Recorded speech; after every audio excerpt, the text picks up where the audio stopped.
नमस्कार, मैं पूजा। चलिए बढ़ते हैं देश प्रदेश की 30 खबरों की ओर विस्तार से। विश्व आर्थिक मंच WEF की रिपोर्ट के अनुसार अगले 5 साल में कृषि, निर्माण और ड्राइविंग क्षेत्रों में नौकरियों में बढ़ोतरी होगी, जबकि कैशियर और टिकट क्लर्क जैसी नौकरियों में गिरावट आएगी। तकनीकी कौशल और AI से नई नौकरियां सृजित होंगी, विशेषकर साइबर सुरक्षा और डेटा सेंटर्स में। कृषि मंत्री शिवराज सिंह चौहान ने वित्त मंत्री निर्मला सीतारमण से कृषि क्षेत्र को बढ़ावा देने और किसानों की आय बढ़ाने के लिए बजट प्रस्तावों पर चर्चा की। वहीं किसान संगठनों ने सरकार से MSP और खरीद प्रणाली पर श्वेत पत्र जारी करने की मांग की। उत्तर भारत में कड़ाके की ठंड और शीतलहर ने जनजीवन को प्रभावित किया है। दिल्ली, यूपी, हिमाचल, बिहार और कश्मीर में ठंड बढ़ने के साथ ही मौसम विभाग ने अलर्ट जारी कर दिया है। यूपी और हिमाचल में बारिश और शीतलहर की संभावना जताई गई है, जबकि कश्मीर में चिल्लाए कलाम के दौरान तापमान में गिरावट आई है। हेनले ग्लोबल द्वारा जारी पासपोर्ट रैंकिंग में सिंगापुर को दुनिया का सबसे ताकतवर पासपोर्ट का नाम मिला है, जबकि पाकिस्तान 103वें स्थान पर है। जापान दूसरे और भारत 85वें स्थान पर है। भारत की रैंकिंग पिछले साल से 5 स्थान गिर गई है। केंद्र सरकार ने सुकन्या समृद्धि योजना के लिए जनवरी-मार्च 2025 तक ब्याज दर 8.2% घोषित की है। ये योजना बेटियों की आर्थिक सुरक्षा को सुनिश्चित करती है, जिसमें टैक्स और ब्याज पर भी लाभ मिलता है। योजना के तहत न्यूनतम 250 रुपए जमा करना आवश्यक होता है। HMPV वायरस, जो कि बच्चों को प्रभावित कर रहा है, अब भारत समेत अन्य देशों में भी फैल चुका है। विश्व स्वास्थ्य संगठन यानी कि WHO ने चीन में इसके बढ़ने पर कहा कि यह मौसमी बीमारी के तहत आता है। WHO ने कहा है कि कोई आपातकालीन घोषणा नहीं की गई है।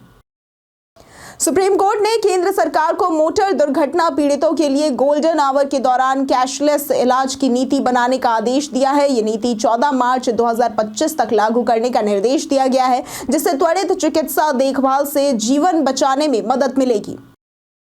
JSW सीमेंट ने 4000 करोड़ रुपए के IPO के लिए सेबी से मंजूरी प्राप्त की है। ये डील 2000 करोड़ रुपए के इक्विटी शेयरों और 2000 करोड़ रुपए के ऑफर फॉर सेल का संयोजन है।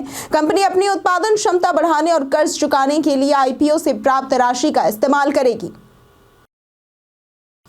भारत और तालिबान के बीच दुबई में हुई बैठक में मानवीय सहायता, चाबहार बंदरगाह के माध्यम से व्यापार और क्रिकेट सहयोग पर सहमति बनी है। भारत ने अफगानिस्तान के विकास और शरणार्थियों के पुनर्वास में सहायता देने का वादा किया है। पाकिस्तान के लिए यह कदम चिंता का कारण बन सकता है।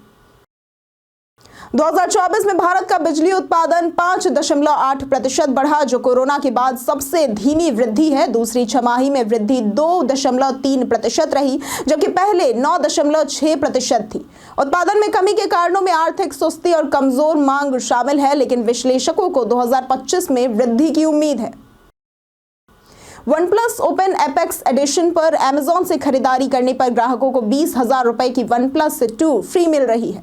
इसके अलावा स्टैंडर्ड OnePlus Open पर 40,000 रुपए का डिस्काउंट भी मिल रहा है। इसमें Snapdragon 8 Gen 2 processor, Dolby Vision display और Hasselblad कैमरा सेटअप है।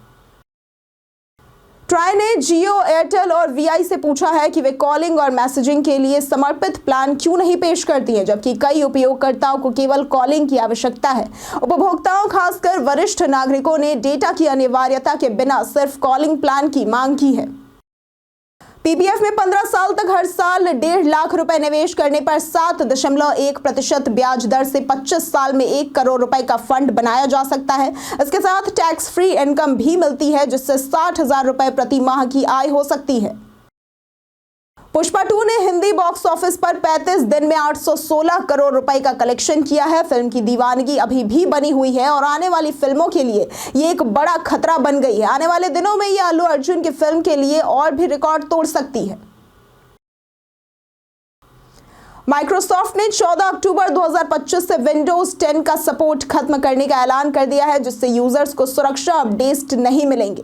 ESET ने चेतावनी दी है कि इससे हैकर्स के लिए सिस्टम पर अटैक करना आसान हो जाएगा। यूजर्स को तुरंत विंडोज अपडेट करने की सलाह दी गई है।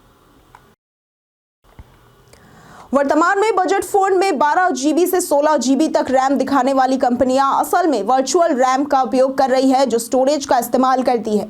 यह फिजिकल रैम से धीमी होती है और फोन की स्पीड पर असर नहीं डालती, बल्कि स्टोरेज को भी कम कर देती है।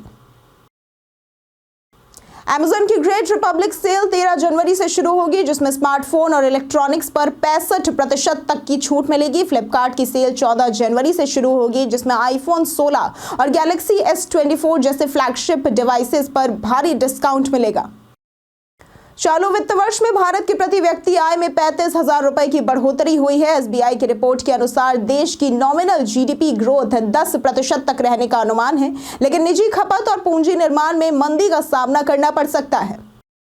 दुबई में भारत और तालिबान के बीच हुई मुलाकात में मानवीय सहायता, चाबहार बंदरगाह के जरिए व्यापार और अफगानिस्तान में विकास परियोजनाओं पर चर्चा हुई। दोनों देशों ने क्रिकेट में सहयोग बढ़ाने की भी सहमति जताई है, जिससे पाकिस्तान में बौखलाहट हो सकती है।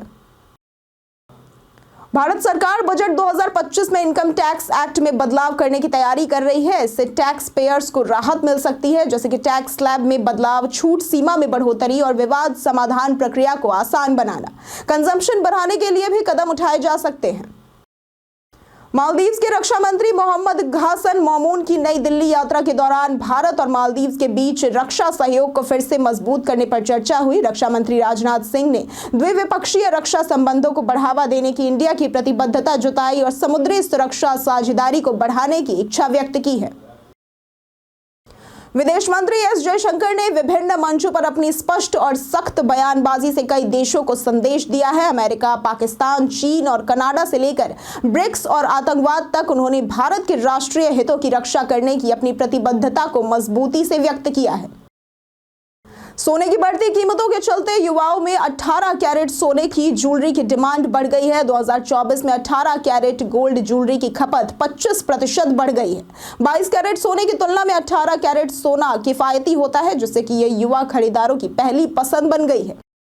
दिसंबर 2024 में म्यूचुअल फंड्स में SIP निवेश 26,459 करोड़ रुपए के रिकॉर्ड हाई पर पहुंचा। इक्विटी म्यूचुअल फंड्स में 15% की बढ़त देखी गई। मिड और स्मॉल कैप फंड्स में निवेश बढ़ा, जबकि लार्ज कैप में गिरावट आई है। एसेट अंडर मैनेजमेंट यानी कि AUM में 27% की वृद्धि हुई है।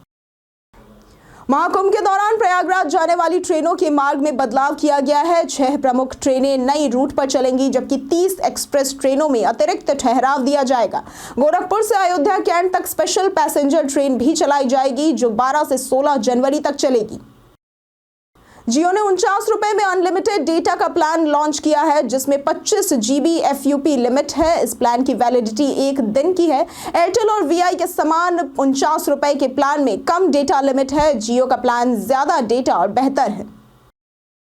ICC चैंपियंस ट्रॉफी 2025 19 फरवरी से शुरू होगी, जिसमें भारत अपनी शुरुआत बांग्लादेश से करेगा। भारत के संभावित प्लेइंग 11 में रोहित शर्मा, शुभमन गिल, विराट कोहली, श्रेयस अय्यर, KL राहुल जैसे प्रमुख खिलाड़ी होंगे। भारत का पाकिस्तान से 23 फरवरी और न्यूजीलैंड से 2 मार्च को मुकाबला होगा। अमेरिकी राजदूत एरिक गारसेटी ने अपने भारत कार्यकाल को अद्भुत बताया और भारत अमेरिका संबंधों की बढ़ती मजबूती की बात की है। उन्होंने कहा कि दोनों देशों के रिश्ते अनगिनत संभावनाओं से भरे हैं। कनाडा की राजनीतिक अस्थिरता पर भी उनकी टिप्पणी रही। अदानी पर टिप्पणी से उन्होंने इनकार कर दिया।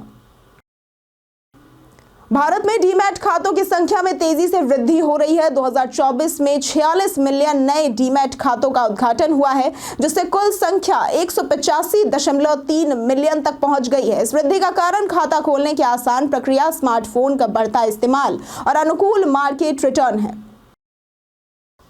YouTube क्रिएटर्स के लिए एक नया टूल टेस्ट कर रहा है, जो उनके लंबे वीडियो से पॉपुलर हिस्से की क्लिप्स बनाकर पब्लिश करने की सुविधा देगा। ये टूल फिलहाल इंग्लिश वीडियो के लिए उपलब्ध है और क्रिएटर्स को छोटे क्लिप से दर्शकों को आकर्षित करने में मदद करेगा।